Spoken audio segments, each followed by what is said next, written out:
Pria ini menyadari ada sesuatu yang aneh di pegunungan. Asap hitam keluar dari dalam tanah, tetapi begitu ia menyentuhnya, jari-jarinya langsung terbakar. Dengan marah, ia mengambil sebuah batu dan mulai menghantam tempat asal asap itu. Setia terkubur di bawahnya, mengabaikan panas yang mencapai ribuan derajat, ia mulai menggali. Akhirnya, ia menemukan sebuah pedang kuno. Dari luar pedang itu tampak beak pukulan menghasilkan suara logam. Ia pun sadar bahwa ada sesuatu yang berharga karat dan biasa saja, tetapi kekuatannya membuatnya benar-benar tercengang. Bahkan marmer yang sangat keras pun hancur seketika di hadapan pedang itu. Pria itu menyadari bahwa dengan senjata ini, ia bisa menguasai semua orang. Keserakahannya terus tumbuh, lalu ia mulai menuruni gunung. Tiba-tiba, seekor singa keluar dari hutan. Ia sangat ketakutan, tetapi kemudian ia teringat pada pedangnya. Dengan mengumpulkan keberanian, ia menghadapi singa itu. Saat singa menyerang, ia menghindar dan membelah perutnya dengan pedang tersebut.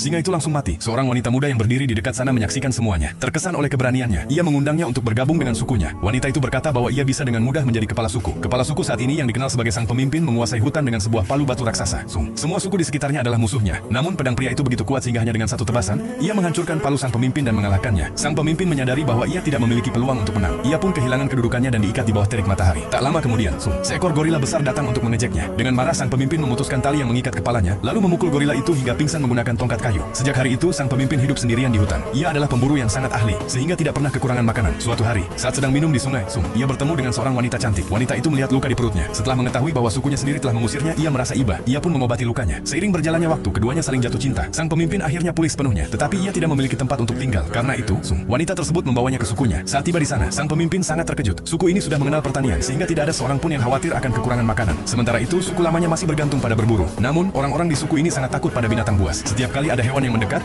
semua orang langsung melarikan diri. Sang pemimpin mengatakan kepada kepala suku bahwa ia bisa mengajari mereka berburu. Tetapi kepala suku menolak. Ia ingin hidup damai. Ia sama sekali tidak menyadari bahwa bahaya besar sedang mendekati mereka. Sementara itu, pria tersebut menerima kabar tentang suku kaya itu dari para mata-matanya. Setelah mengetahui bahwa mereka tidak memiliki senjata, ia segera menyerang bersama pasukannya. Tanpa perlawanan, ia berhasil menaklukkan seluruh suku. Sejak hari itu mereka dijadikan budak. Mereka dipaksa bekerja siang dan malam. Siapapun yang bermalas-malasan akan dihukum. Bahkan saat waktu istirahat, mereka tetap dipaksa mengumpulkan buah-buahan dari hutan. Tak lama kemudian, sang pemimpin kembali bersama kelompok kecilnya. Sambil menggenggam pedang besi di tangannya, ia menantang pria itu. Ternyata pria tersebut telah menemukan tambang besi dan menempa banyak senjata darinya. Meski begitu, ia tetap tidak mampu mengalahkan sang pemimpin. Pada akhirnya, sang pemimpin berhasil mengusirnya. Melihat keberaniannya, suku itu kembali mengangkatnya sebagai kepala suku untuk menghadapi serangan berikutnya. Sang pemimpin melatih seluruh anggota suku agar bisa bertarung. Suatu hari, saat sedang beristirahat, ia melihat sebuah dahan yang lentur. Tiba-tiba, ia mendapatkan sebuah ide.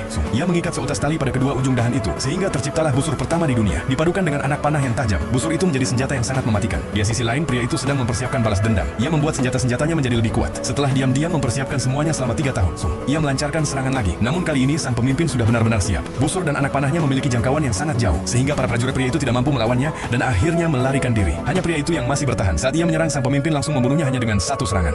Meskipun berhasil menang, sang pemimpin tidak merasa bahagia. Ia tidak ingin sukunya berubah menjadi penuh kekerasan. Karena itu, ia membuang semua senjata ke laut. Setelah itu, ia mengembangkan teknik bertani yang lebih baik, sehingga sukunya hidup damai dan makmur.